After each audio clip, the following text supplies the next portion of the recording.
I want you to pause right now and think about the money you have in your bank account. You believe it is safe. You believe the Federal Deposit Insurance Corporation protects it. You believe you can walk into a bank and demand your cash at any moment. I am here to tell you that is a lie. The banking system has built a framework designed to deceive you, and when the next major crisis hits in 2026, they will use it. They are coming for your deposits, and it is completely legal. Do not click away. This is not a conspiracy theory. This is documented fact hidden in plain sight within a 13-year-old law. The very first secret you must understand is this. The moment you deposit money into a commercial bank account, that money is no longer legally yours. The legal definition is chilling. You are not an owner. You are an unsecured creditor. Think of it this way. You are loaning your money to the bank and they are promising to pay you back. If the bank fails, you are in line with other creditors and that line is long. This means your cash is the bank's liability, which can be converted to their asset when they face insolvency. This power, this terrifying legal authority, was cemented in the United States by the Dodd-Frank Act of 2010. It is called the Orderly Liquidation Authority, and it is the mechanism designed not to save you, but to save the system by sacrificing your wealth. We have a clear historical precedent for this financial seizure, which I will reveal in detail. We have a mounting economic crisis in the commercial real estate sector that will serve as the trigger point in 2026. And we have the mathematical proof that the FDIC insurance fund is entirely inadequate to protect you when the collapse comes. If you are a serious investor, if you are a business owner with more than $250,000 in cash, if you are simply a responsible person trying to secure your family's future, you need to know this mechanism right now so you can move your assets to safety before the clock hits zero. Are you ready to see the documented evidence? Are you ready to understand the truth about your bank deposits? If you are serious about protecting your wealth, comment the number 1 right now and let us dive into the facts.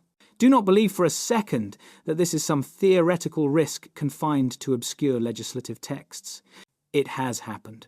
It happened in the modern era to a member of the European Union. It happened overnight without warning.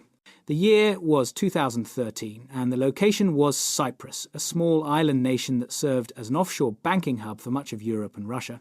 Like many nations in the wake of the 2008 crisis, the Cypriot banking sector was bloated and dangerously exposed primarily to sovereign debt from Greece.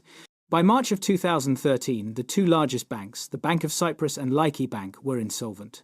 They were collapsing. The government faced the same choice the US faced in 2008, a bailout using taxpayer money or a systemic failure. But the international regulators in the European Union had decided they would not allow taxpayer money to be used again. They chose the third option, the bail-in. On Friday, March 15, 2013, the banks operated normally. People conducted business, planned their weekends. On Saturday and Sunday, the government and the troika of international lenders worked feverishly. When the banks reopened the following Tuesday, the financial landscape for every large depositor had been fundamentally destroyed. The government and the regulators did not take money from the taxpayers. They took it from the customers. The rule they imposed was simple and devastating. All deposits over the European guarantee threshold of €100,000 were subject to an immediate seizure. At Laiki Bank, the losses were catastrophic. Depositors with funds above the threshold lost approximately 60% of the excess amount. At the Bank of Cyprus, the losses were finalised at 47.5%. Let me repeat that figure because the scale of the theft is crucial. Nearly half of every dollar equivalent over €100,000 was simply taken and converted into bank equity to recapitalise the failed institution. Life savings vanished. Businesses that needed liquidity to make payroll on Monday were suddenly paralysed by an insolvent bank balance sheet that now featured their seized cash as the bank's capital. It was all completely legal because the law was changed over a single weekend. This event was not an isolated incident. It was the blueprint. In the wake of Cyprus, the global financial elite acted swiftly to codify this mechanism.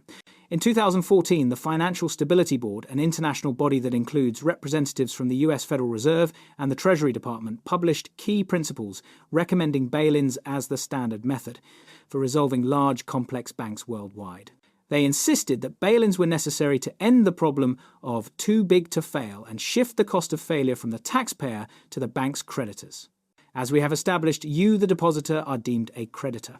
The G20 nations, including the United States, agreed to adopt these frameworks. This means that whether you bank in Canada, Australia, or the European Union, the legal architecture for the seizure of your deposits already exists. Cyprus proved that the concept works. The global regulators proved they are willing to implement it. The question is not if this will happen in the United States, but when, and the answer is hidden inside an obscure title of the Dodd-Frank Act.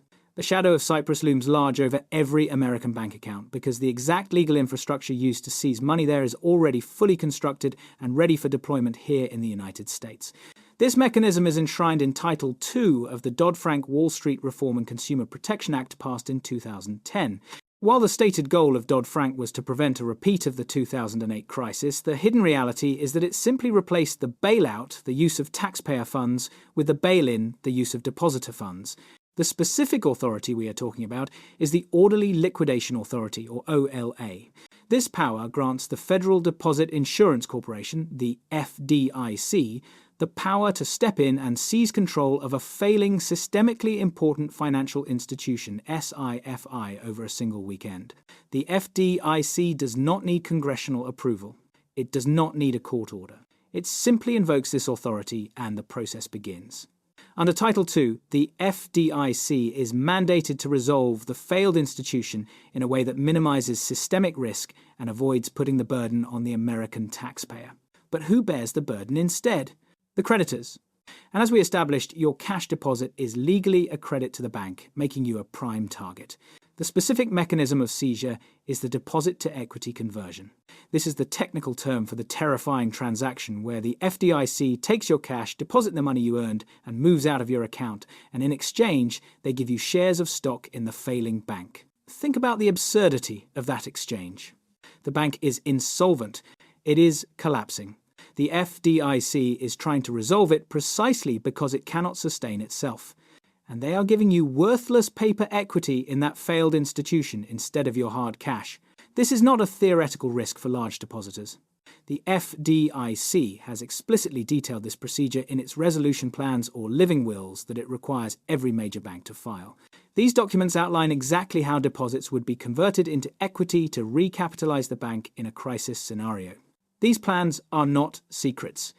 They are public record, yet almost no one talks about them. The crucial point here is the word unilateral. The FDIC has the power to act alone. Imagine checking your account on a Monday morning after a weekend of financial panic, only to find your six-figure deposit has been reduced drastically, replaced by shares in a bank whose stock is plummeting towards zero. You had no warning. You had no choice. You signed away this right when you opened your account because this language is buried deep in the terms and conditions you never read. This is not merely a risk for the ultra-wealthy. Business accounts are extremely vulnerable. Any business that keeps payroll reserves or operating cash exceeding the FDIC limit is exposed. A bail-in would instantly paralyze a small business, making it impossible to meet payroll or pay vendors. The system is designed to stabilize the institution, not to protect the individual. Title II of Dodd-Frank gave regulators the weapon. Cyprus gave them the willingness to use it. And in the next section, we will expose why your primary defense, the FDIC insurance fund itself, is a dangerous illusion that guarantees failure when the real crisis hits. For decades, Americans have been told that the FDIC, Federal Deposit Insurance Corporation, is the ultimate safety net. If your bank fails, the FDIC will make you whole up to $250,000 per depositor per bank. This confidence is a comforting blanket. It is also the most dangerous illusion in the financial world. The problem with the FDIC is not its intent, but its sheer mathematical capacity.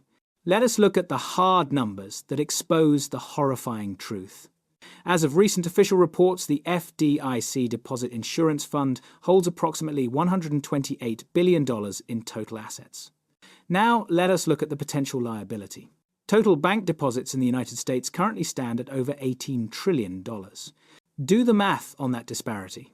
The FDIC fund covers less than 1% of the total deposits held in the American banking system. It is not even close to being adequate. The fund is mathematically structured to handle the failure of a single small or medium-sized bank like Signature Bank or Silicon Valley Bank in 2023. But the moment a systemic crisis hits, a failure where multiple large institutions collapse, simultaneously that fund will be completely exhausted almost instantly. Consider what happened in the spring of 2023. Silicon Valley Bank, the 16th largest bank in the US, failed in under 48 hours. It was a bank run driven by social media and mobile technology.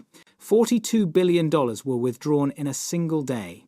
The FDIC and the Treasury were forced to intervene, extending guarantees beyond the $250,000 limit for all depositors at SVB and Signature Bank to prevent a complete panic. This action was a backdoor bailout, not a standard FDIC resolution. It proved two things. First, that the FDIC fund alone cannot handle even a medium-sized systemic threat. Second, that the regulators are terrified of the bank runs that modern technology enables. In the scenario we are predicting for 2026, a crisis driven by the commercial real estate collapse, hundreds of regional banks will face simultaneous failure. The FDIC will not have time to broker deals or extend special guarantees. If they try to use the fund, they will run out of money. They would be forced to borrow trillions from the Treasury, which means the Treasury would have to print massive amounts of new money, leading to hyperinflation and the devaluation of every dollar you own.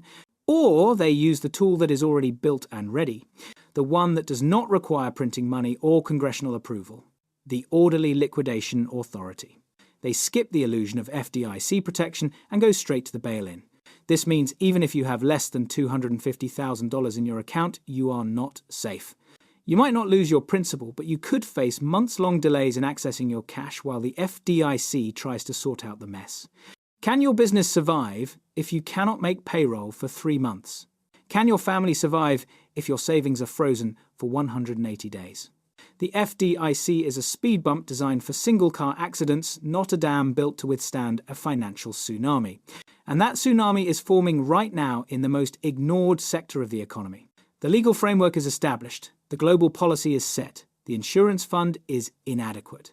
Now we must identify the trigger, the economic event that will force the FDIC to finally unleash the bail-in mechanism in 2026 or early 2027.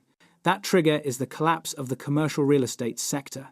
This is not a slow market correction. This is a $1 trillion time bomb with a fuse burning down rapidly.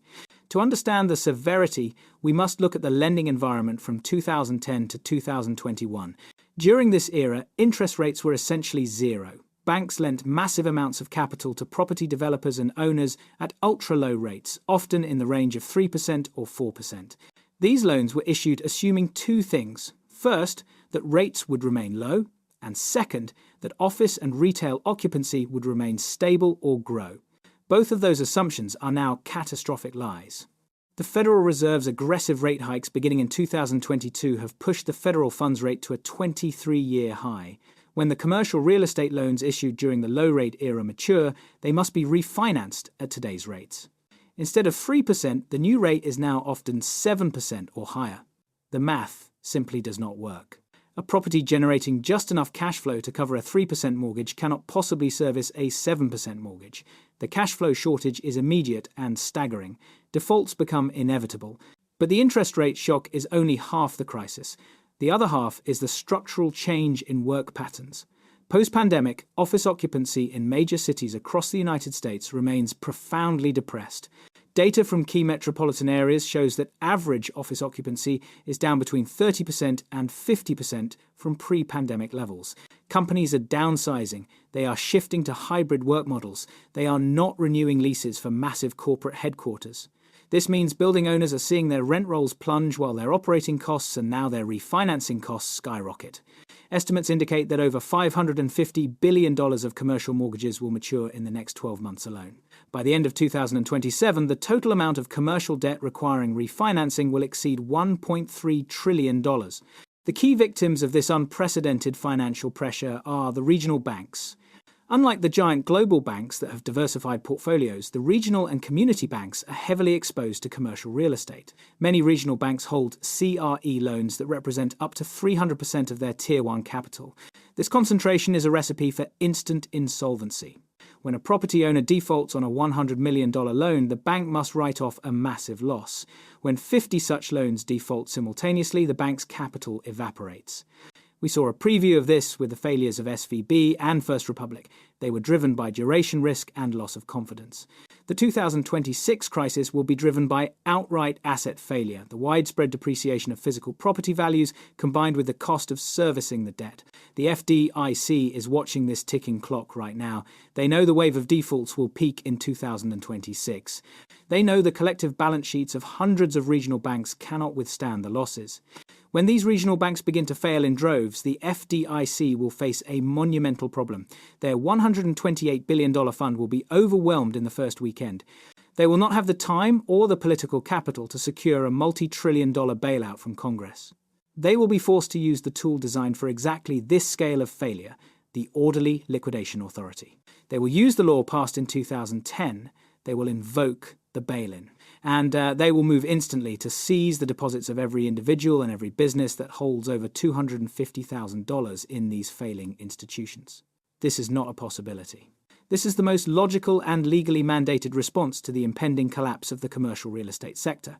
The government has already calculated that the cost of your lost savings is less than the cost of a full systemic collapse funded by the taxpayer. The warning signs are not in the distant future. They are here. The only thing you can control is your response. You must assume that any cash you have in a bank in 2026 that exceeds the FDIC limit will be converted into worthless bank equity. The time for preparation is nearly over. The moment to act is now. The information I have presented is grim, but you are not powerless. Panic is for the unprepared. Action is for the informed. The time you have is now, not when the crisis hits. You must move your assets out of the firing line before the FDIC invokes the Orderly Liquidation Authority. This is your 10-point shield against seizure. Follow this protocol immediately. Action 1. Audit your total exposure. Add up every single dollar you have across all checking, savings, and certificate of deposit accounts. Write down the exact number, compare it against the $250,000 FDIC limit. Anything above that amount is immediately vulnerable to bail-in. Action 2. Deconcentrate your deposits. If you hold more than $250,000 in one bank, you must spread it. Open accounts at multiple entirely separate banks. For instance, if you have $500,000, put $250,000 in Bank A and $250,000 in Bank B. The FDIC limit applies per institution, not per branch. Action 3. Open a Treasury Direct account. This is critical. Go to treasurydirect.gov and set up an account today. This allows you to buy Treasury bills directly from the United States government. T-bills are backed by the full faith and credit of the government. They are not bank deposits. They are not liabilities of the bank. They cannot be bailed in or frozen by the FDIC. Action 4. Utilize Treasury money market funds. If direct T-bills are too cumbersome, open an account at a major brokerage like Fidelity, Schwab, or Vanguard. Invest your excess cash into a government-only money market fund. These funds invest exclusively in short-term government debt. They offer liquidity and safety, and they are outside the banking system's bail-in framework. Action 5. Reduce cash holding to necessity. Do not treat your bank account as a long-term savings vehicle. Keep only the cash you need for immediate operations or an emergency fund of perhaps 3 months. Move everything else to the safer non-bank assets described above. Cash sitting idle in a bank is highly vulnerable to both bail-in and inflation. Action 6. Safeguard business operating cash. Business owners are particularly exposed because operating accounts often exceed the $250,000 limit. Keep only the minimum required for immediate payroll and expenses in your business account. Transfer excess working capital into T-bills or money market funds. A bail-in will destroy your ability to operate overnight. Action 7. Acquire physical gold and silver. Physical precious metals are true money and are entirely outside the banking system. They are not a liability of anyone else. They cannot be seized in a financial transaction. They are tangible insurance against banking failure and systemic risk. Buy a small amount now. Action 8. Review your retirement custodian. If your individual retirement account, or 401k, is held directly at a bank, consider moving it to a major brokerage firm. Assets held in a brokerage account are typically segregated and protected under the Securities Investor Protection Corporation, or SIPC, not the FDIC bail-in rules. Action 9. Monitor the warning signs. Pay attention to regional bank stocks and their credit default swaps. When you see bank stock prices crashing and the cost of insuring that bank's debt spiking, this is your final warning siren. Speed is paramount. The people who get their money out first are the only ones who survive a bank run. Action 10. Educate your inner circle. Talk to your spouse, your parents, and your business partners. They likely hold the same dangerous illusion of safety. Make sure anyone you care about who has significant savings understands the threat of Title II and the 2026 bail-in. Your protection is now a collective responsibility. You have the knowledge. You have the map. The time for deliberation is over. The time for urgent action is now. Do not wait to become another historical statistic like the depositors of Cyprus.